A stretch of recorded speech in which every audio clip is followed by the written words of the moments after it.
Shalom Jemaat GNS yang diberkati dan dikasihi oleh Tuhan Yesus.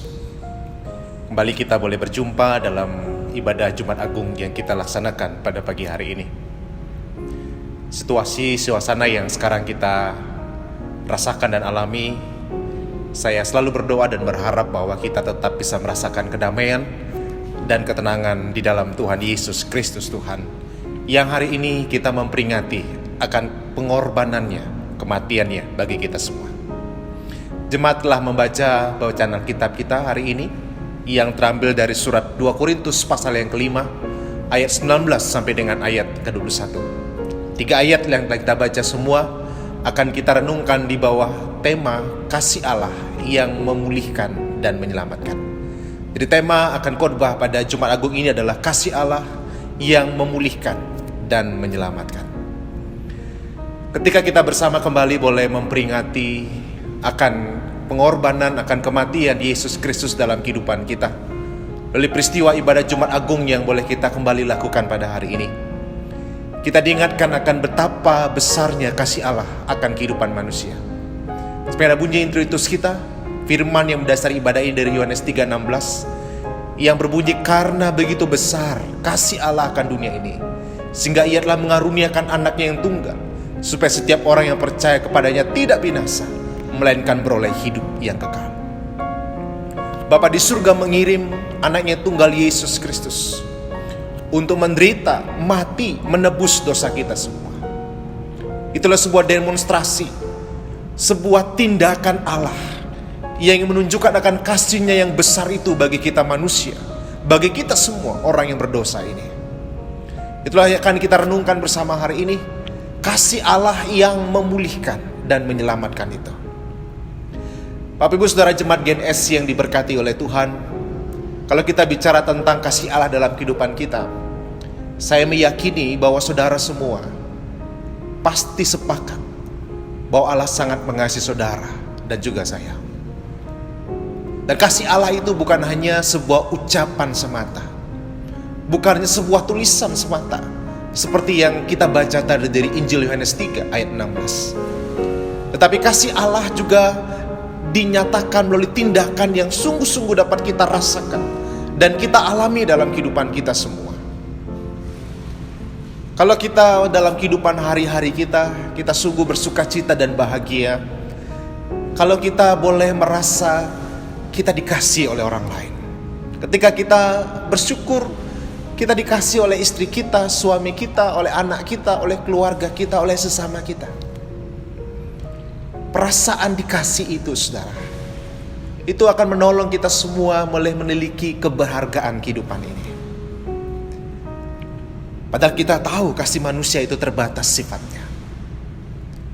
Bukankah akan jauh lebih besar dampak dalam kehidupan kita ketika kita semua meyakini dan menyadari akan kasih Tuhan yang besar dalam kehidupan kita. Kasih yang dinyatakan melalui pengorbanan Yesus Kristus di atas kayu salib bagi kita semua. Nah, Alkitab mengatakan bahwa Yesus berkorban bagi kita. Bacaan kita mengingatkan hari ini bahwa Dia menanggung segala dosa kita di atas kayu salib. Saudara semua pasti tahu mengapa Dia perlu menanggung dosa kita. Karena Dia tahu kita tidak mungkin mampu menanggung dosa kita sendiri. Kenapa Dia mau menebus kita, membayar segala hutang dosa kita yang harusnya kita bayar dengan kematian, dengan hukuman kekal dari Allah sendiri. Karena Yesus di dalam segala kebaikannya Dia tahu bahwa kita memerlukan relasi dengan Allah untuk dipulihkan. Yesus melakukan karya agung di atas kayu salib untuk memperdamaikan kita dengan Allah, dengan Bapa di surga. Karena kita tahu tanpa Allah kita tidak mampu berbuat apa-apa. Tanpa hubungan yang dekat dan akrab dengan Dia, maka kita tidak punya jaminan apapun juga akan kehidupan kita, apalagi akan masa depan kita, apalagi akan kehidupan setelah kematian kita. Jadi benarlah adanya jika karya agung Tuhan itu sungguh nyata bagi kita semua. Nah, apa yang Allah lakukan di dalam Yesus Kristus melalui kematian dan pengorbanannya itu memiliki suatu dampak yang nyata bagi kita. kematian Yesus Kristus mempunyai dampak pemulihan dalam kehidupan kita, mempunyai dampak penyelamatan dalam kehidupan saudara dan saya. Oleh itu hari ini kita akan melihat 3 hal untuk kita merefleksikan dan merenungkan akan karya agung yang kita rayakan hari ini, yang kita peringati hari ini, yaitu karya kematiannya, pengorbanannya di atas salib bagi kita semua. Yang pertama, kita merenungkan bersama dan kita mengingat bersama bahwa kematian Kristus Yesus Tuhan kita adalah untuk memulihkan relasi dalam hidup kita. Dengan jalan Yesus berkorban mati bagi kita, maka relasi kita dengan Allah dipulihkan. Relasi yang membuat kita mempunyai kembali jalan masuk kepada kasih karunia Bapa di surga. Relasi yang membuat kita bisa merasakan hubungan yang dekat, yang karib dengan Allah. Kita orang berdosa yang diberikan kesempatan kembali untuk membangun relasi dengan Dia. Relasi yang memberikan kekuatan bagi kita. Relasi yang membawa kedamaian dalam kehidupan kita. Relasi yang memberikan sukacita dalam hati ini. Dia menderita supaya kita mengalami kebahagiaan. Dia menjalani kesusahan supaya kita memiliki kepastian dalam kehidupan kita. Jadi kematian Kristus memulihkan relasi kita dengan Tuhan. Dan kalau relasi kita dengan Tuhan sudah dipulihkan, maka tidak ada kuasa apapun yang mampu memisahkan kita dengan kasih Tuhan yang besar itu. Demikianlah kesaksian kita peroma. Baik kuasa apapun di bumi, dimanapun, tidak mampu memisahkan kita dari kasih Tuhan yang besar, dari relasi yang kembali dihubungkan dekat dengan Tuhan. Sungguh mulia ketika Yesus Kristus mau berkorban bagi kita, supaya kita memiliki kembali relasi yang dekat dengan Tuhan.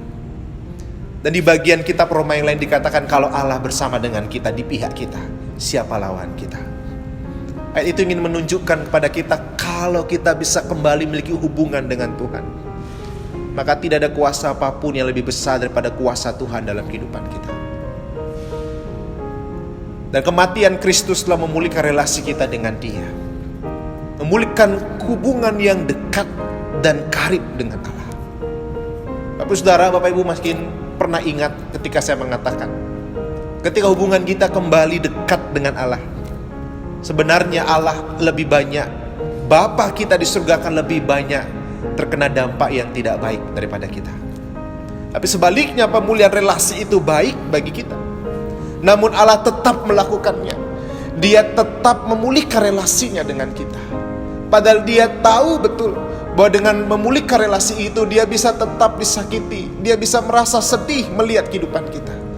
Tetapi karena Dia tahu kita perlu Dia, karena Dia tahu kita memerlukan Tuhan dalam kehidupan perjalanan hari-hari kita, juga dalam kehidupan kita nanti setelah kematian, maka Dia tetap memperdamaikan dirinya dengan kita. Itulah berita yang Rasul Paulus sampaikan kepada jemaat di Korintus. Berita pendamaian, pemulihan relasi yang dilakukan oleh Yesus Kristus yang sangat berharga dalam kehidupan kita, yang semuanya demi kehidupan kita semua. Kematian Kristus memulihkan relasi kita juga dengan sesama kita, saudara. Jadi ketika kita menghayati kematian Kristus, berarti kita sedang ingin mengatakan bahwa relasiku dengan sesama juga harus dipulihkan.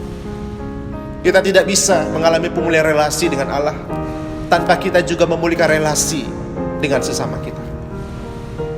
Oleh karena itulah kematian Kristus membuat segala kebencian, kemarahan, dendam yang ada dalam relasi kita, itu semua sudah dipakukan di atas kayu salib, supaya kita boleh menjalin relasi yang baik juga dengan sesama kita. Kematian Kristus juga memulihkan relasi kita dengan alam semesta. Di tengah hari-hari ini yang kita baca dan kita boleh bersama dengar dalam berita-berita yang ada sisi positif yang terjadi dari pandemi corona ini, bahwa alam memulihkan dirinya. Lapisan ozon di beberapa bagian mulai tertutup. Suasana atau kualitas udara di beberapa kota, di beberapa tempat berangsur membaik.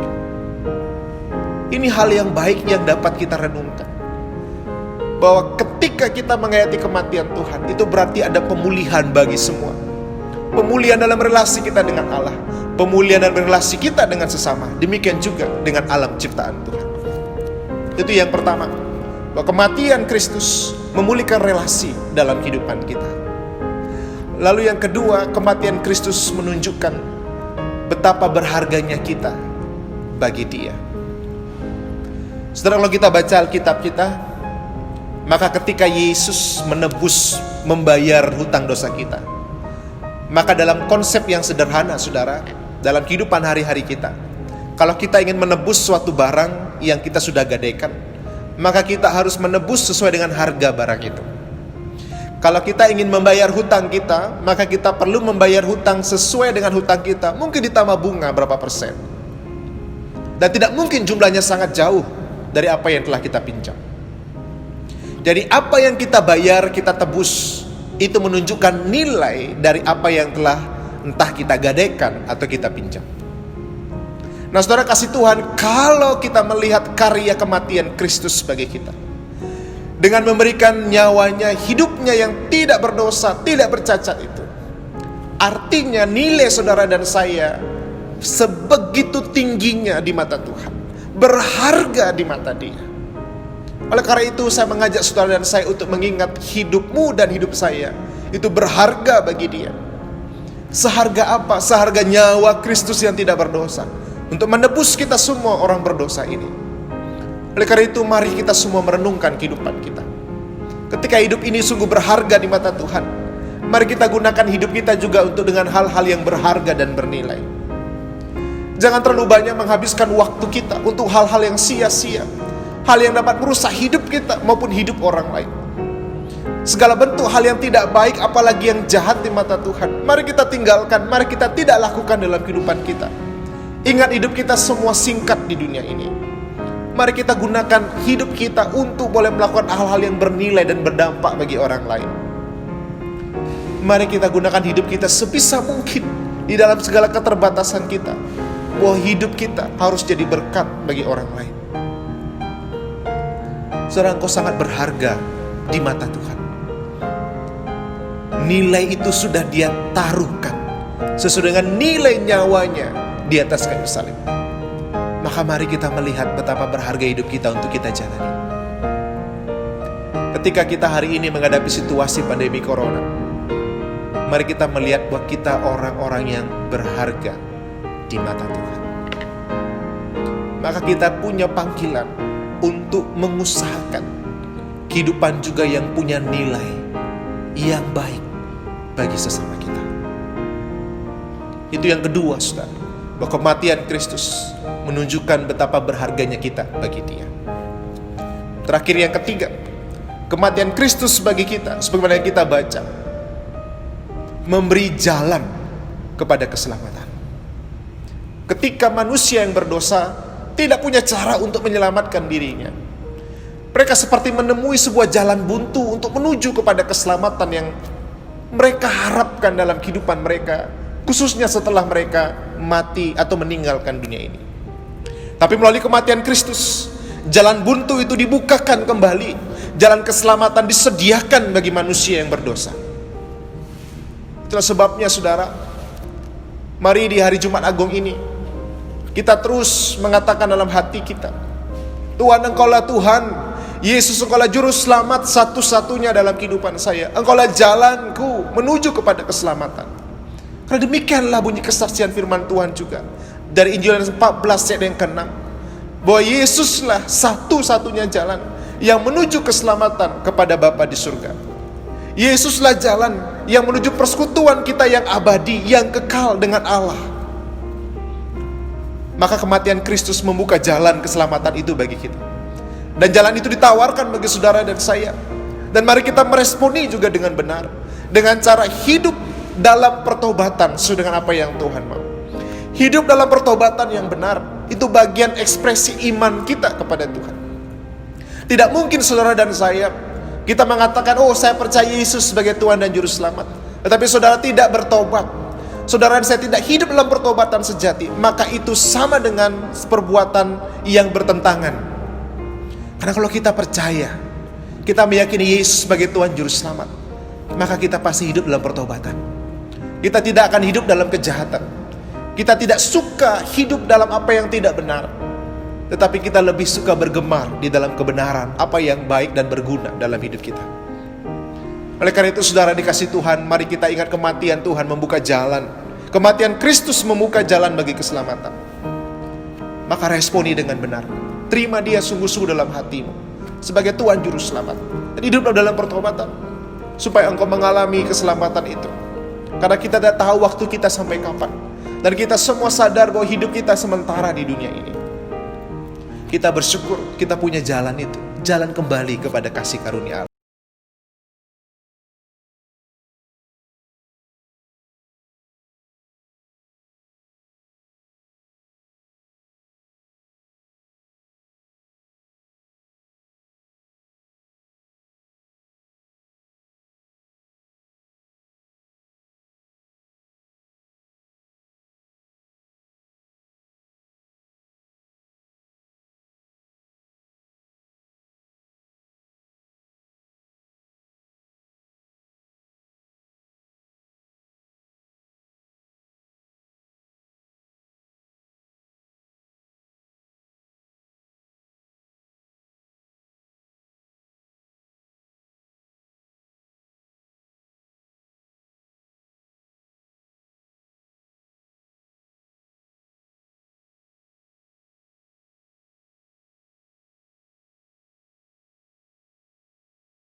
Membawa sukacita, pengharapan, damai sejahtera, pemulihan dalam hidup ini.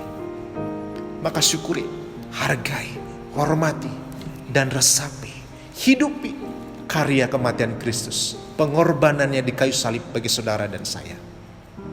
Selamat Jumat Agung bagi saudara semua, jemaat GNS yang berkati Tuhan.